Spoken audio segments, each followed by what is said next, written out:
Collocations with make. Andao isika anatevina ny vocabulaire efa hainao indray amin'ny alalan'ity orina tsara ity.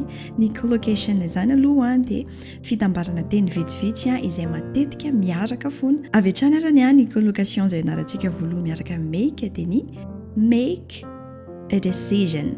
Izany hoe tsy take a decision no fiteny fa make a decision. Izay midika hoe manapa-kevitra. Example, it's time to make a decision. Ny faharoa dia ny make an effort. Izany hoe manao ezaka na miezaka. Example, try to make an effort.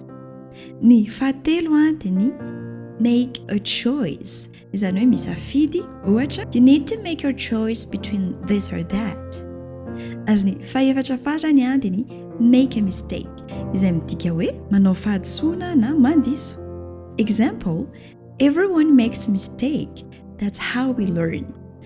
Raha azonao ary izay vocabulaire ny anarantsika izay dia manomeza ianao fehezanteny miaraka amin'iray amin'ireo anatin'ny commentaire.